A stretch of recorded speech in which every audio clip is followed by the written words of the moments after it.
नमस्कार दोस्तों, एक बार फिर से आप सभी का स्वागत है आपके अपने YouTube channel maths by Gajendra Singh पर।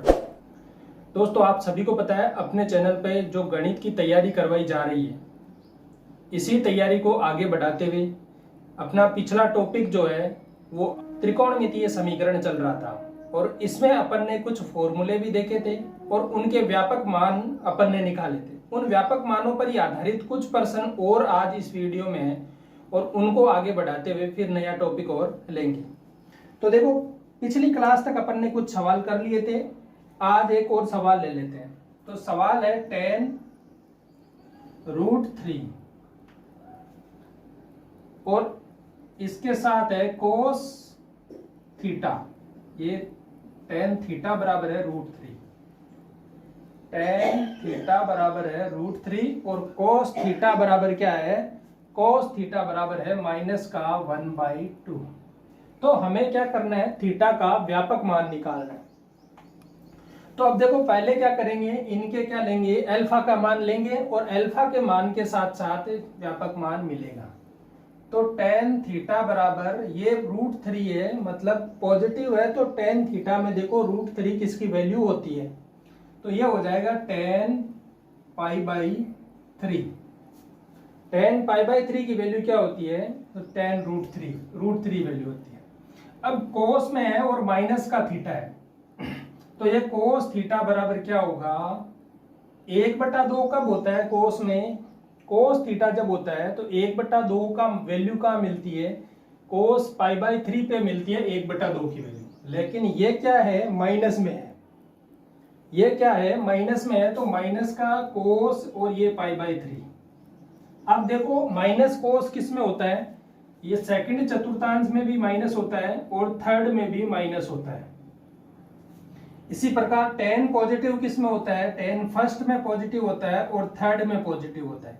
तो अब दोनों समीकरण अपने को दे रखी है, तो दोनों देखो, ये पॉजिटिव तीसरे में मिलेगा, ये नेगेटिव तीसरे में, दोनों में तीसरा कॉमन आ रहा है। मतलब अपने को जो कोण लेना है वो कौन सा लेना है? तीसरे चतुर्थांश का कोण लेना है। तो तीसरे चतुर्थांश में पहुंचने के लिए अपन क्या करेंगे? पाई प्लस π/3 लेंगे।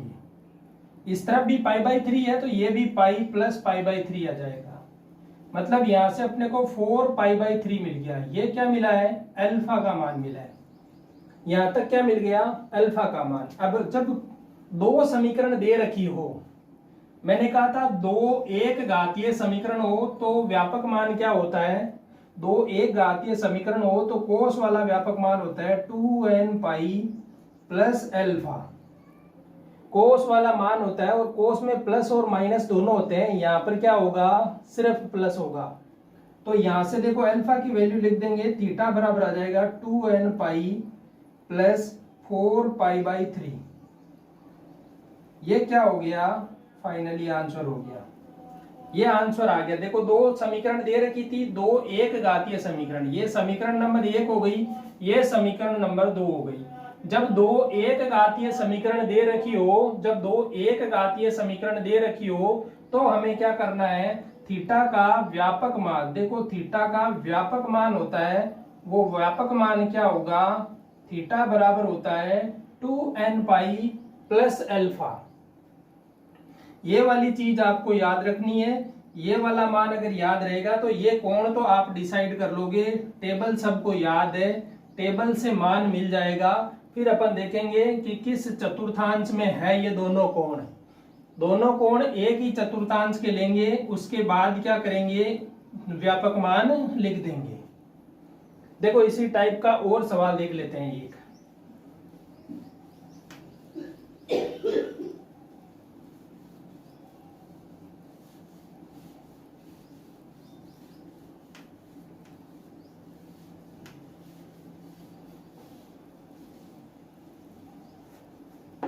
जो अगला सवाल है वो है कोट थीटा बराबर तो है 1/√3।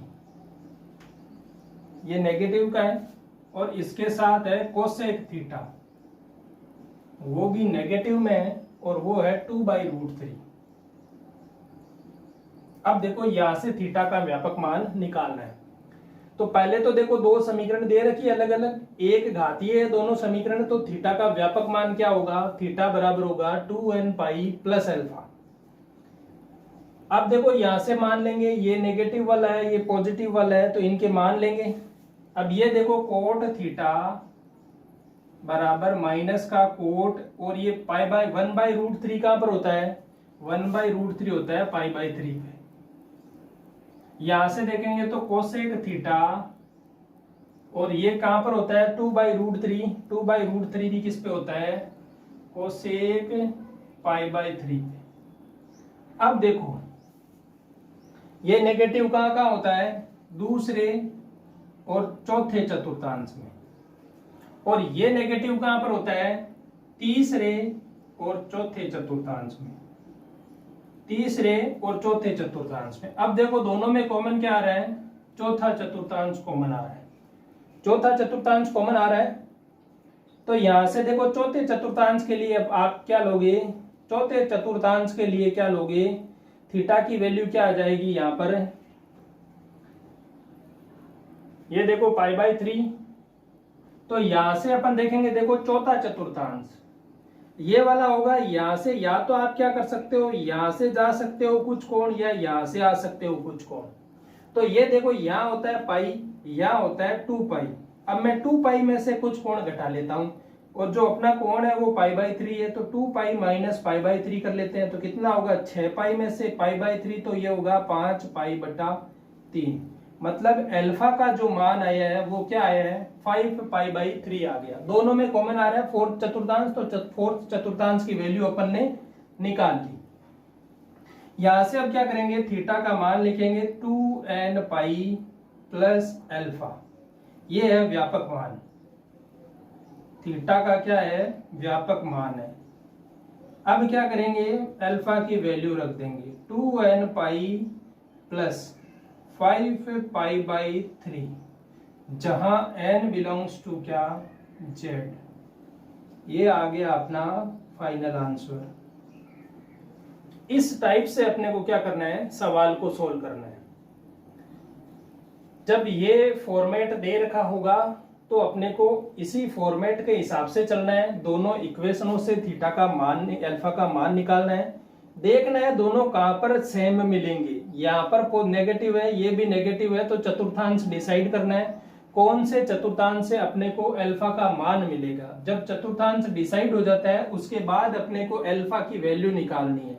पहले चतुर्थांश डिसाइड करना है कौन से चतुर्थांश का मान निकालना है, जब डिसाइड हो जाता है चतुर्थांश तो उसके बाद अपन क्या करेंगे, अल्फा की वैल्यू निकालेंगे।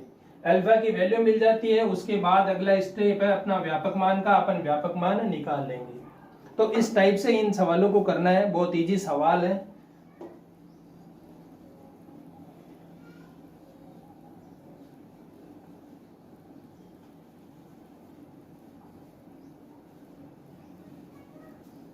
देखो कुछ इक्वेशन टाइप में सवाल है, उनको भी सॉल्व कर लेते हैं। उनको पहले ट्रिग्नोमेट्री से सॉल्व करना होगा, उसके बाद उसकी वैल्यू मिलेगी। तो वैसे सवाल भी मैं 1-2 सवाल ले लेते हैं अपन, ताकि उनको भी समझ में आ जाए। देखो सवाल है sine theta plus sine 3 theta, और इसके साथ में प्लस है साइन 5 थीटा, बराबर में दे रखा है 0, और अपने को यहां से क्या करना है, व्यापक मान निकालना है। तो ये वाला फॉर्मेट दे रखा है, तो व्यापक मान पहले देखो अपने को इसको फॉर्मेट को क्या करना पड़ेगा, थोड़ा सोल्व करना पड़ेगा। सोल्व करने के बाद अपन देखेंगे कि इसको एक फॉर्मेट लेंगे। देखो ये sine C plus sine D का पहले फॉर्मूला लगाएंगे इसमें, तो यहां से देखो इसमें और इसमें दोनों को सी प्लस डी का फॉर्मूला लगाएंगे, तो वो क्या होता है 2 साइन सी प्लस डी बटे 2, फिर आता है कोस सी माइनस डी बटे 2, फिर अगला स्टेप ये sine 3 theta as it is रहेगा। यहां से देखो ये हो जाएगा 2 साइन थीटा प्लस 5 थीटा होगा 6 थीटा, 6 थीटा में 2 का भाग देंगे तो 3 थीटा, ये आएगा कोस थीटा माइनस 5 थीटा, कितना हो गया 4 थीटा। 4 थीटा में 2 का भाग देंगे तो 2 थीटा, जो कोस माइनस थीटा क्या होता है, कोस थीटा होता है। तो यहां से आ जाएगा कोस 2 थीटा प्लस में है साइन 3 थीटा, बराबर में 0 चल ही रहा है। यहां से देखो ले लेंगे पहले, तो दोनों तरफ से क्या आ रहा है, साइन 3 थीटा कॉमन आ रहा है, तो ले लेंगे साइन 3 थीटा कॉमन लिया, यहां से आ गया 2 कोस, ये आ जाएगा 2 कोस 2 थीटा प्लस यहां से आ जाएगा 1 बराबर 0।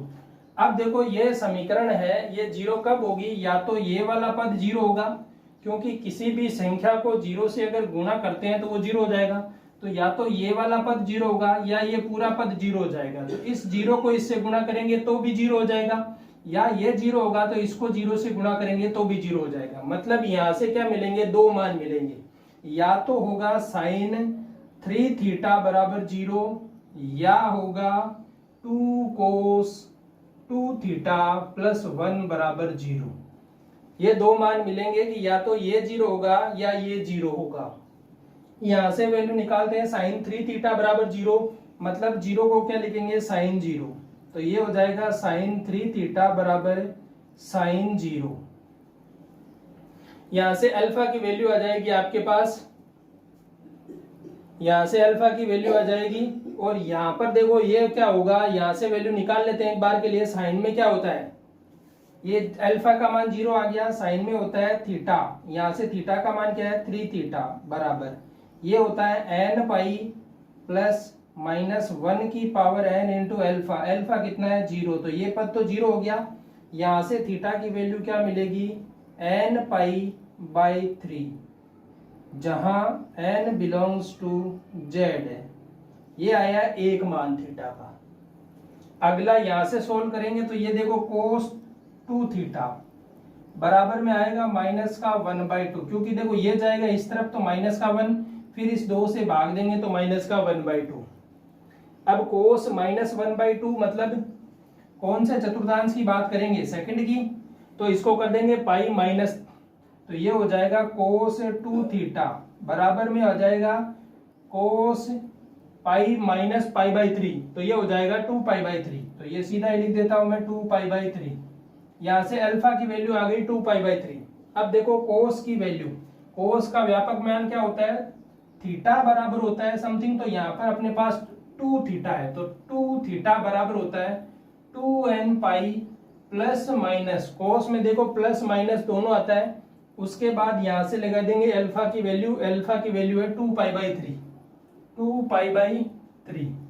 यहां से देखो 2 से भाग देंगे तो तीनों तरफ 2 कट जाएंगे, तो थीटा बराबर मिल जाएगा n pi plus minus pi by 3, जहां n बिलोंग्स टू z। ये दोनों मान क्या होंगे, थीटा के व्यापक मान होंगे। इन दोनों मानों से ही अपने को क्या मिलेगी, थीटा का मान मिल जाएगा। तो थीटा बराबर n पाई भी हो सकता है, n पाई बाई 3, और थीटा का मान n pi plus minus pi by 3 भी हो सकता है। तो इन दोनों में से अपने को ऑप्शन में मान मिल जाएगा। तो इस टाइप से भी क्या हो सकता है, कोई सवाल आ सकता है, और वो सवाल भी आपके लिए थोड़ा सा देखो यहाँ पर sine c plus D trigonometry use की है, उसके बाद फिर से वही व्यापक मान वाला फॉर्मूला अपन ने यूज ले लिया है। इसी टाइप से एक दो सवाल और ले लेते हैं ताकि आपको अच्छे से समझ में आ जाएगा।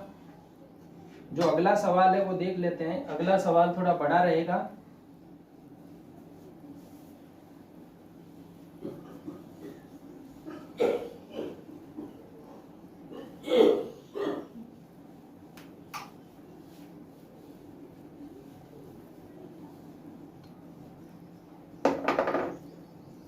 देखो सवाल है साइन थीटा, उसके बाद है साइन 2 थीटा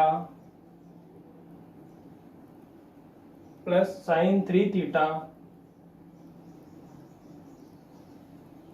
प्लस में दे रखा है साइन का 4 थीटा और बराबर में है 0। और इसका क्या करना है, व्यापक मान निकालना है। तो इसमें देखो दो बार c प्लस डी का फॉर्मूला लगाएंगे, पहले और लास्ट में, दूसरे और तीसरे में। तो यहां से साइन का फॉर्मूला मैं सीधा लिख देता हूं। अब देखो 2 साइन C प्लस डी, 4 और 1 5, तो 5 थीटा बटा 2 कोस C माइनस डी, 1 में से 4 जाएंगे तो 3, 3 का आधा हो जाएगा 3/2, और कोस माइनस थीटा क्या होता है, कोस थीटा ही होता है। प्लस रहेगा, इन दोनों में लेंगे तो 2 साइन C प्लस डी, तो 5 theta by 2, C minus D तो कोस थीटा बाई 2। देखो 3 में से जो जाएगा तो 1 थीटा बचेगा, बाई 2 आ गया। अब देखो दोनों में कॉमन क्या आ रहा है, दोनों में कॉमन क्या आ रहा है, कॉमन आ रहा है 2 साइन 5 थीटा बाई 2, यहां बच रहा है कोस 3 थीटा बाई 2, प्लस यहां बच रहा है कोस थीटा बाई 2 बराबर 0, तो चल ही रहा है। अब देखो यहां पर फिर से लगाएंगे कोस C प्लस कोस D का फॉर्मूला, कोस C प्लस कोस D का फॉर्मूला लगाएंगे तो ये होगा 2 साइन 5 थीटा बाई 2, तो एज इट इज यहां से हो जाएगा 2 कोस C प्लस D, 3 और 1 4, इसका आधा 2 होगा, 2 का आधा करोगे फिर से, देखो 3/2 और 1/2, ये कितना हो जाएगा 2, 2 का आधा करेंगे तो थीटा, फिर करेंगे वापस इनको माइनस, और कोस में प्लस होता है तो कोस आता है दोनों बार, तो यहां से होगा आधे में से 1.5 में से 1 गया, 1 बचेगा, 1 का आधा करेंगे तो फिर से होगा थीटा बाई 2 बराबर में चल रहा है 0। यहां तक हो गया। अब देखो ये मान कब 0 होगा, जब या तो ये वाला पद 0 हो, या ये पद 0 हो, या ये पद 0 हो। तीनों में से किसी एक का मान 0 हो जाता है तो पूरा 0 हो जाएगा, क्योंकि गुणा में आ गए हैं। अब गुणा में आ गए हैं तो पहले तो मैं लिखूंगा कि साइन 5 थीटा बाई 2 बराबर 0 हो। जब ये वाला मान 0 होगा तो यहाँ थीटा बराबर क्या होता है, n pi plus minus -1 plus -1 की पावर n अल्फा। अब जो अल्फा का मान है वो हम लिखेंगे यहाँ पे, तो थीटा बराबर हो जाएगा n पाई प्लस अल्फा का मान तो 0 है, तो यहाँ से तो थीटा बराबर आ गया n पाई। अब थीटा का मान क्या था, 5 थीटा बाई 2, तो ये देखो थीटा का मान यहाँ से निकालेंगे तो थीटा बराबर हो जाएगा 2n पाई बाई 5। यहाँ से तो एक मान मिल गया ये। अगली बार कोस थीटा को 0 कर देते हैं, कोस थीटा बराबर 0 होगा तो क्या मान मिलेगा, कोस थीटा बराबर 0 होता है तो ये थीटा का मान क्या मिलेगा, 2n पाई प्लस माइनस। अब देखो कोस 0 कहाँ होता है, या तो पाई बाई 2 पे 0 होता है या उसके आगे होता है, तो ये पाई बाई 2 लिख दिया। तो या थीटा का मान ये होगा या ये होगा, या कोस थीटा बाई 2 बराबर 0 होगा। जब ऐसा है तो यहां पर क्या होगा, थीटा बाई 2 बराबर हो जाएगा 2n pi plus minus pi by 2 के। यहां से थीटा की वैल्यू क्या आएगी, 4n pi plus minus pi, ये मान आएगा। तो इन तीनों में से कोई एक मान अपना क्या होगा, व्यापक मान रह जाएगा। इनका कॉमन जो होगा उनमें से व्यापक मान मिल जाएगा। तो इसमें वैल्यू रख के देख लेंगे, ऑप्शन में जो मान होगा वही मान जो तीनों समीकरणों को संतुष्ट करेगा वह मान अपना क्या हो जाएगा, व्यापक मान हो जाएगा। तो इस तरीके से आप क्या कर सकते हो, व्यापक मान निकाल सकते हो। इन सब का व्यापक मान निकालना और आसान इसी तरीके से, इसके अलावा आपको कोई तरीका नहीं मिलेगा व्यापक मान निकालने का।